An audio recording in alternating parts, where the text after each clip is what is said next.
It's not late just startup ಸ್ನೇಹಿತರೆ, ಎಲ್ಲರೂ ಹೇಗಿದ್ದೀರಾ? ನಾನು ಕರ್ತನಲ್ಲಿ ಸಂತೋಷವಾಗಿದ್ದೇನೆ. Merry Christmas to you all and advanced happy new year. Sorry, ಕಳೆದ 20 ದಿನಗಳಿಂದ ನಮ್ಮ ಚಾನಲಲ್ಲಿ ದೇವರ ವಾಕ್ಯವನ್ನು ಪೋಸ್ಟ್ ಮಾಡಲಿಕ್ಕಾಗಲಿಲ್ಲ. ಅದಕ್ಕೆ ಒಂದು ಮುಖ್ಯವಾದ ಕಾರಣ ಇತ್ತು. ಆ ಕಾರಣದಿಂದ ನಾನು ಸ್ವಲ್ಪ ದಿನದ ಮಟ್ಟಿಗೆ ಅದನ್ನು ಮಾಡೋದು ಬೇಡ ಅಂತ ಹೇಳಿ ಡಿಸೈಡ್ ಮಾಡಿದ್ದೆ. ದೇವರ ವಾಕ್ಯವನ್ನು ನಾವು ಒಬ್ಬರಿಗೆ ಹೇಳ್ತೇವೆ, ದೇವರ ವಾಕ್ಯವನ್ನು ಎಲ್ಲೋ ಒಂದು ಕಡೆ ಪ್ರಸ್ತಾಪಿಸ್ತೇವೆ ಅಂತ ಹೇಳಿದ್ರೆ ಖಂಡಿತ ಅದಕ್ಕೆ ತಡೆ ಇರುತ್ತೆ ಅಲ್ಲೋ. ಬಟ್ ಆ ತಡೆ ತುಂಬಾ ಒಳ್ಳೆಯದು.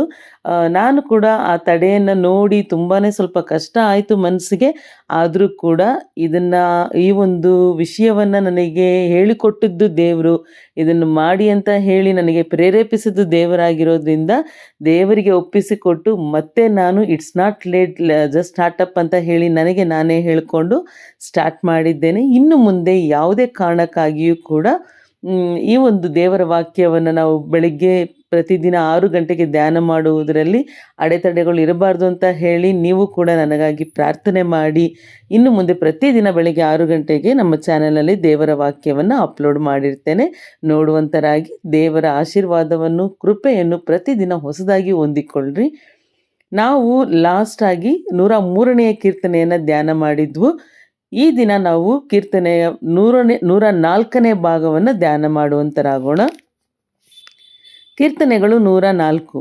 ನನ್ನ ಮನವೇ ಯೆಹೋವನನ್ನು ಕೊಂಡಾಡು, ಯೆಹೋವನೇ ನನ್ನ ದೇವರೇ, ನೀನು ಸರ್ವೋತ್ಕೃಷ್ಟನು, ಪ್ರಭಾವ ಮಹತ್ವಗಳಿಂದ ಭೂಷಿತನಾಗಿದ್ದಿ, ಬೆಳಕನ್ನು ವಸ್ತ್ರದಂತೆ ಹೊದ್ದುಕೊಂಡಿದ್ದಿ, ಆಕಾಶವನ್ನು ಗುಡಾರದಂತೆ ಎತ್ತಿ ಹರಡಿದ್ದಿ, ಜಲರಾಶಿಗಳ ಮೇಲೆ ಉಪ್ಪರಿಗೆಗಳನ್ನು ಕಟ್ಟಿಕೊಂಡಿದ್ದಿ, ಮೋಡಗಳನ್ನು ವಾಹನವಾಗಿ ಮಾಡಿಕೊಂಡಿದ್ದಿ, ವಾಯುವಿನ ರೆಕ್ಕೆಗಳ ಮೇಲೆ ಸಂಚರಿಸುತ್ತಿ, ಗಾಳಿಗಳನ್ನು ನಿನ್ನ ದೂತರನ್ನಾಗಿಯೂ ಅಗ್ನಿಜ್ವಾಲೆಯನ್ನು ಸೇವಕರನ್ನಾಗಿಯೂ ಮಾಡಿಕೊಳ್ಳುತ್ತಿ.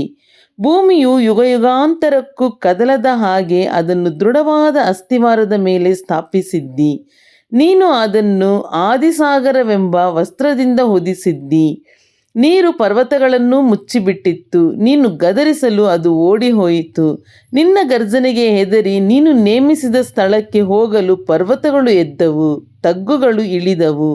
ಜಲರಾಶಿಗಳು ಬಂದು ಪುನಃ ಭೂಮಿಯನ್ನು ಮುಚ್ಚಿಕೊಳ್ಳದ ಹಾಗೆ ನೀನು ಮೇರೆಯನ್ನು ಗೊತ್ತು ಮಾಡಿದಿ. ಬುಗ್ಗೆಗಳನ್ನು ತಗ್ಗುಗಳಿಗೆ ಬರಮಾಡುತ್ತಿ, ಅವು ಪರ್ವತಗಳ ನಡುವೆ ಹರಿದು ಹೋಗುತ್ತವೆ. ಅವು ಅಡವಿಯ ಮೃಗಗಳಿಗೆ ನೀರು ಕೊಡುತ್ತವೆ, ಕಾಡು ಕತ್ತೆಗಳು ದಾಹ ತೀರಿಸಿಕೊಳ್ಳುತ್ತವೆ. ಪಕ್ಷಿಗಳು ಅವುಗಳ ಬಳಿಯ ಮರಗಳ ಕೊಂಬೆಗಳಲ್ಲಿ ವಾಸವಾಗಿದ್ದು ಗಾನ ಮಾಡುತ್ತವೆ. ನೀನು ನಿನ್ನ ಮೇಲಂತಸ್ತುಗಳಿಂದ ಪರ್ವತಗಳಿಗೆ ನೀರು ಕೊಡುತ್ತಿ, ನಿನ್ನ ಕಾರ್ಯಫಲದಿಂದ ಭೂಮಿಯು ತೃಪ್ತಿ ಹೊಂದುತ್ತದೆ. ಪಶುಗಳಿಗೋಸ್ಕರ ಹುಲ್ಲನ್ನು ಮೊಳಿಸುತ್ತಿ, ಮನುಷ್ಯರಿಗೋಸ್ಕರ ಪೈರುಗಳನ್ನು ಹುಟ್ಟಿಸುತ್ತಿ.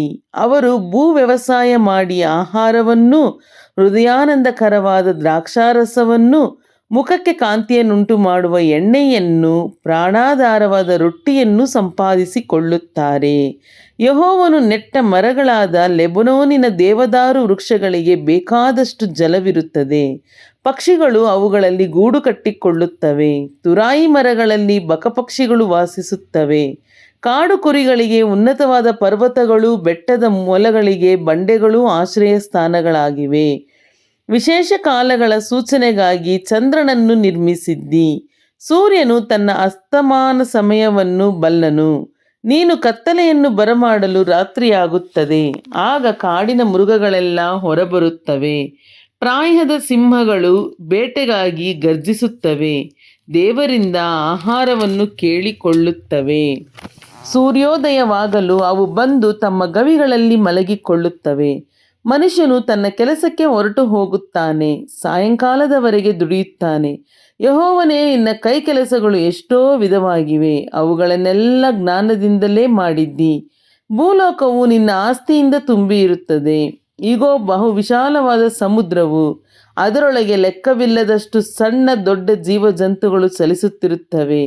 ಅದರಲ್ಲಿ ಹಡಗುಗಳು ಸಂಚರಿಸುತ್ತವೆ. ನೀನು ಉಂಟು ಮಾಡಿದ ಲೆವ್ಯಾತಾನವು ಅದರಲ್ಲಿ ಆಡುತ್ತದೆ. ಇವೆಲ್ಲ ಹೊತ್ತು ಹೊತ್ತಿಗೆ ಆಹಾರಕ್ಕೋಸ್ಕರ ನಿನ್ನನ್ನೇ ನಿರೀಕ್ಷಿಸುತ್ತವೆ. ನೀನು ಕೊಡಲು ಅವು ತೆಗೆದುಕೊಳ್ಳುತ್ತವೆ, ನೀನು ಕೈ ತೆರೆಯಲು ಅವು ಒಳ್ಳೆಯದನ್ನು ಹೊಂದಿ ತೃಪ್ತಿಗೊಳ್ಳುತ್ತವೆ. ನೀನು ವಿಮುಖನಾಗಲು ತಲ್ಲಣಿಸುತ್ತವೆ.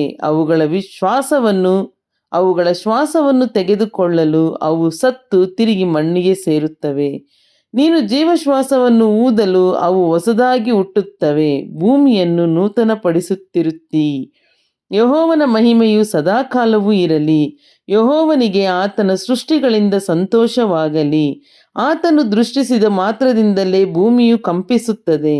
ಮುಟ್ಟುತ್ತಲೇ ಪರ್ವತಗಳು ಹೊಗೆ ಹಾಯುತ್ತವೆ. ನಾನು ಬದುಕಿರುವವರೆಗೂ ಯೆಹೋವನನ್ನು ಕೀರ್ತಿಸುತ್ತಿರುವೆನು. ಜೀವಮಾನವೆಲ್ಲ ನನ್ನ ದೇವರನ್ನು ಭಜಿಸುತ್ತಿರುವೆನು. ನನ್ನ ಧ್ಯಾನದಿಂದ ಆತನಿಗೆ ಮೆಚ್ಚಿಕೆಯಾಗಲಿ. ನಾನಾದರೂ ಯೆಹೋವನಲ್ಲಿ ಆನಂದಿಸುವೆನು. ಪಾಪಾತ್ಮರು ಭೂಲೋಕದಲ್ಲಿ ಮುಗಿದು ಹೋಗಲಿ, ದುಷ್ಟರು ನಿರ್ಮೂಲವಾಗಲಿ. ನನ್ನ ಮನವೇ ಯೆಹೋವನನ್ನು ಕೊಂಡಾಡು. ಯಾಹುವಿಗೆ ಸ್ತೋತ್ರ. ಹಲ್ಲೆಲೂಯಾ. ದೇವರ ಪರಿಶುದ್ಧ ನಾಮಕ್ಕೆ ಸ್ತೋತ್ರವಾಗಲಿ. ಈಗ ಕೇಳಿದಂಥ ಈ ಕೀರ್ತನೆಯ ಭಾಗ ನಿಮಗೆ ಆಶೀರ್ವಾದವಾಗಿತ್ತು ಅಂತ ಹೇಳಿ ನಾನು ವಿಶ್ವಾಸಿಸ್ತೇನೆ. ನೀವೇನಾದರೂ ನಮ್ಮ ಚಾನಲ್ನ ಮೊಟ್ಟ ಮೊದಲ ಬಾರಿಗೆ ನೋಡ್ತಾ ಇದ್ದರೆ ದಯವಿಟ್ಟು ಸಬ್ಸ್ಕ್ರೈಬ್ ಮಾಡ್ಕೊಳ್ಳಿ. ನಿಮ್ಮ ಫ್ರೆಂಡ್ಸ್ ಆ್ಯಂಡ್ ಫ್ಯಾಮಿಲೀಸ್ಗೂ ಶೇರ್ ಮಾಡಿ. ದೇವರ ವಾಕ್ಯವನ್ನು ಕೇಳಿ ಪ್ರತಿದಿನ ನಿಮ್ಮ ದೈನಂದಿನ ಚಟುವಟಿಕೆಗಳಲ್ಲಿ ನಿಮ್ಮನ್ನು ತೊಡಗಿಸಿಕೊಳ್ಳುವಂತರಾಗಿರಿ. ದೇವರು ನಿಮ್ಮನ್ನು ಹೆಚ್ಚೆಚ್ಚಾಗಿ ಆಶೀರ್ವದಿಸಲಿ. ನಮ್ಮ ಚಾನಲ್ಗಾಗಿ ಕೂಡ ನನಗಾಗಿ ಕೂಡ ದಯವಿಟ್ಟು ಪ್ರಾರ್ಥನೆ ಮಾಡಿ. ಯಾವುದೇ ಅಡೆತಡೆ ಇಲ್ಲದೆ ಪ್ರತಿದಿನ ಬೆಳಗ್ಗೆ 6 ಗಂಟೆಗೆ ನಿಮ್ಮನ್ನು ದೇವರ ವಾಕ್ಯದ ಮೂಲಕ ನಾನು ಸಂಧಿಸುವಂತೆ ದೇವರನ್ನು ನಾವು ಒಟ್ಟಾಗಿ ಬೇಡಿಕೊಳ್ಳೋಣ. Thanks for watching. God bless you. Have a good day.